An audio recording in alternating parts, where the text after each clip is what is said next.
Bring the lion out, bring the lion out, bring the lion out, bring the lion out.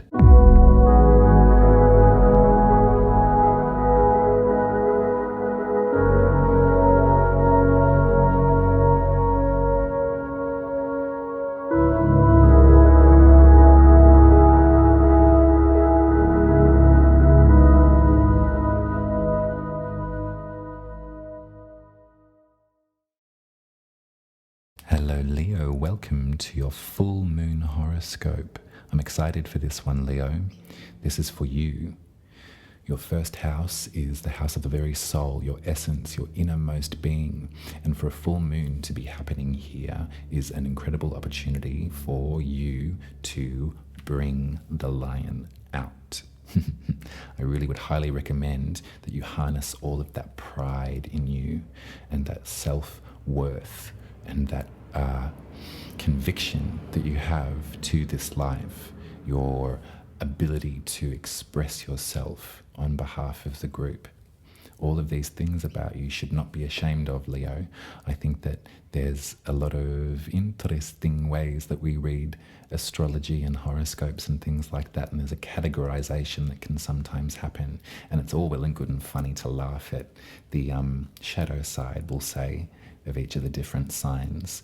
But I am kind of not really interested in too much of the negativity, perhaps, about the size of your hair or the size of your presence.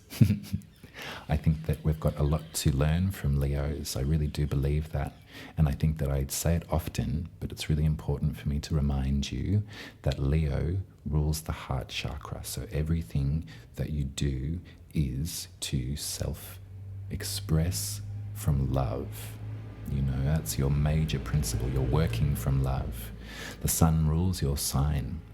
You know, and we think about the sun as being the heart of our universe. So there's a nice correlation there. The brightness of you, Leo, is so imperative, particularly in times of darkness. Now, let's have a look at some of the astrology. Oh, I'll tell you the date too. So it's Monday the 6th of February, 2023 at 5:30 a.m.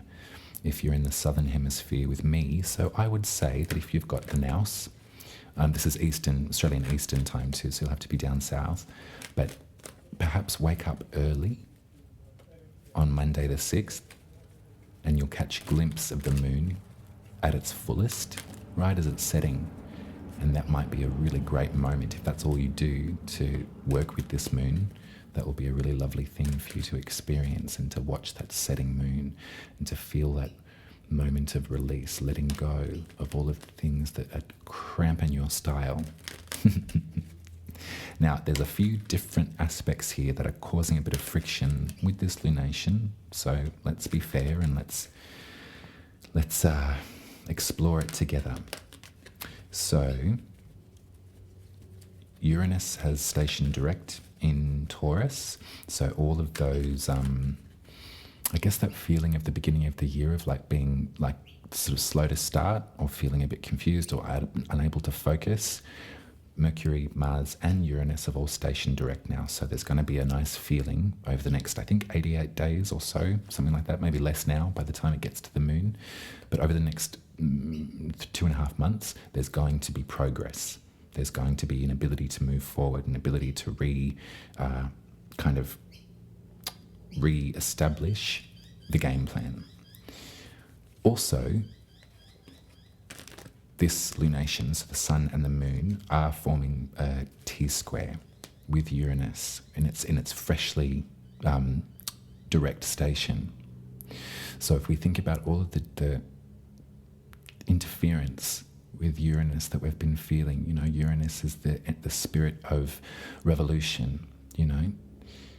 For you, Taurus rules your 10th house, I believe.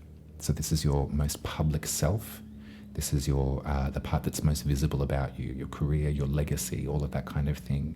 And so this sort of rebellion that's been agitating that 10th house of yours is in a difficult aspect, a pressure with this lunation. So, you know, it's your first house, house of the self. It's your 7th house where the sun still is in Aquarius, or house of the other, of relationship.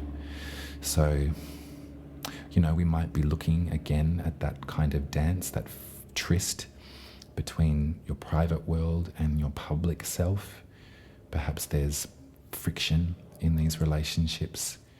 I hope that they can ease as time goes on. I really do, Leo. But this is what we're dealing with. The sun's at 16 degrees, the moon's at 16 degrees, Uranus is at 15 degrees. So it's near exact. It's not something that we've not experienced before.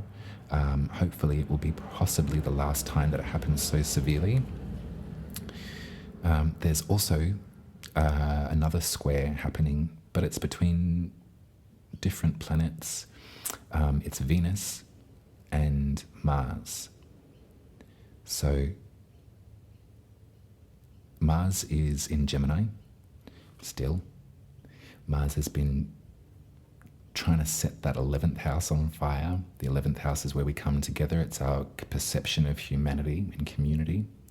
And so I think that I can really see that there's this sort of voice box, if we think of Gemini as the conversationalist, sort of on behalf, that's probably, that's sort of, it's what you do, Leo, you're sort of like on behalf of everyone, I'm going to put myself front and center, on the altar, offer myself up as a sacrifice on behalf of everyone.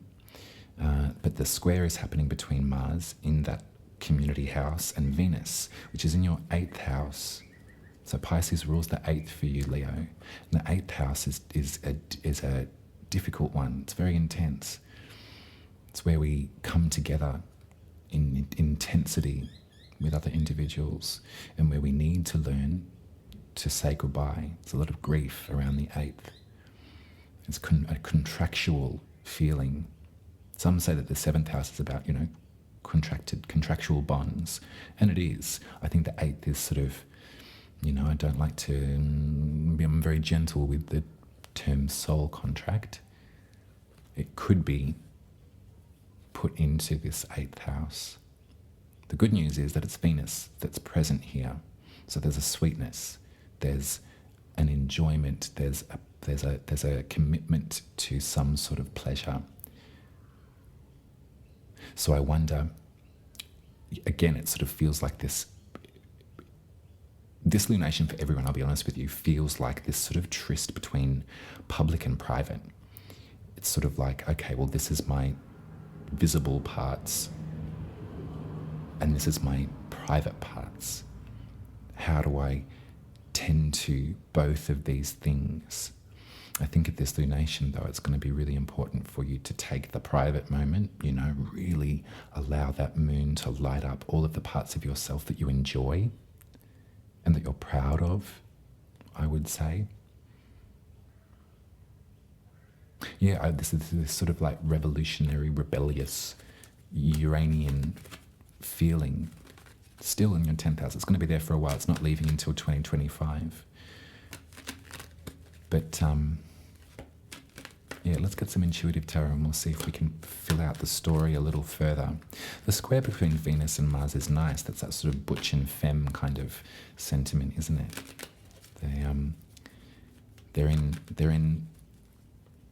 They're both staking their claim at this lunation. Venus is at 12 degrees, Mars is at 11 degrees, so it's nearly exact as well. Another square. Public, 11th, private, the 8th, Oh, all right, let's take these. Okay, 4 of Cups, 6 of Swords, the Chariot, and the Knight of Swords. There's some truth-telling that's going to be happening here, I think, Leo. Yeah. This 4 of Cups, 6 of Swords both give me this feeling of boundary, sort of separation, sort of taking yourself out of a situation or creating barrier so as not to overly emotionally invest in something like that. The 4 of Cups is really a moment of meditation, private meditation. Some folks say that there's maybe something that's on offer that you can't see because you're taking that moment to yourself. But with this Six of Swords together here, and this Six of Swords, I'm really thinking Aquarian vibes, you know. This is the boundary that we've been working on for you in your 7th house of relationship, this protection. You know, this is Saturn in Aquarius for you in that relationship space. It's like I actually am not available to exist in this choppy emotional water. At this time in my life, I'm doing the best that I can to keep my head above water. And I'm doing the best that I can to be of best use to the group. And I'm frustrated that it feels like this isn't reciprocated. It feels like there's a continual sort of, you know, tendrils of hair in water or seaweed, you know, is the image that I'm getting, sort of dragging you down. And that's not fair. That's not fair. We must hold our hearts open for folks that are struggling. Absolutely we must. We must also, you got to save yourself sometimes too. There's a commitment to the seaweed. You know, if it's going to be this conflict every single time you get together, you know, if there's going to be a continual, almost commitment to letting your needs go because the other person's needs are too overwhelming, you need to create some sort of barrier. I have the Chariot here, is probably why I'm speaking so direct. The Chariot's Cancer energy, cardinal, water, initiation and initiate. Come on, get your words together, Uma. Emotional initiation. There we go. Chariot knows how to balance light, shadow. They move forward with the commitment to emotional literacy. And it feels like this is a story that you and I have been sort of chatting about for at least 12 months, Leo. So I think that we're coming to this square, this right angle with Uranus again in your 10th house, being like, you know, let's shake it up. Let's shake it up. This is how I'm publicly perceived. This is what I am known for. This is how I'm going to leave my legacy. I'm flipping the script on perhaps ways that I used to operate in that house, and that's really effed people off. Perhaps there's some people that are sort of like, I need this from you. This is what you used to provide. This is what I used to get from you. And I need you back there. I don't like this new, I don't like version 2 of you, Leo. That could be something that you're grappling with. I gotta say, I'm getting a bit sick of the story. If I'm honest with Leo, I'm getting a bit tired of it. That's no shade to you at all. This is your life. But I think it's just with this astrology and looking at this continual, this pattern that the sun and the moon squaring Uranus, it reminds me of last year. And it's sort of like now's the time to really, now's the time for your environment to honour the individual that you are and the way that you're expressing yourself, perhaps in this new incarnation, is not going away. It's something that you do and you're very proud of that. Yeah.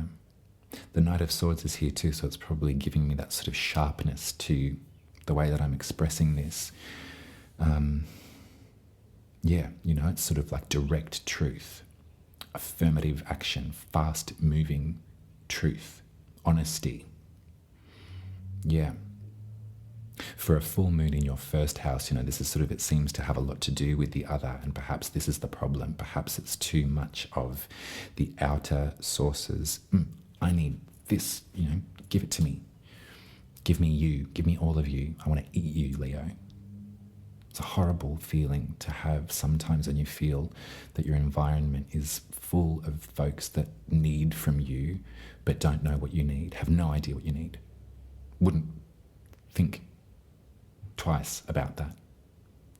So if that's what you're experiencing, I'm really sorry, but that's the astrology explaining it. So if that is what you're experiencing, Leo, then we can look to these planets, we can look to these tarot cards and say, okay, it's happening again.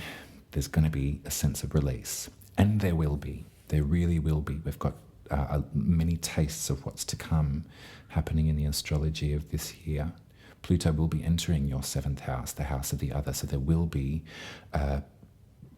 like forced beginning again in some ways for you.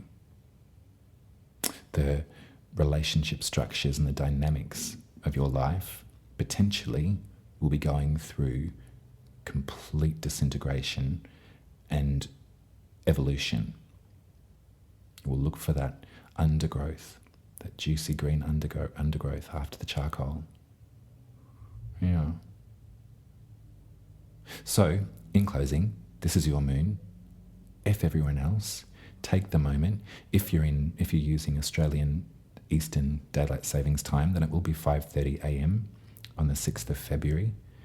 If you can get up early, watch the moon set. Beautiful. If not, the night before is awesome too. It'll be pretty much full. But take this conversation, take this time to have a conversation with the moon. Just you and them. And be proud, babe. You're doing so well. You're doing effing awesome. Yeah. All right, that's it from me. As always, head to umaruby.com. Book yourself a session with me, a birth chart reading. Tip money is always welcome at buymeacoffee.com/umaruby. And that's all I have to say. I'll be speaking to you in 2 weeks for the new moon in Pisces. I'm looking forward to it. Bye.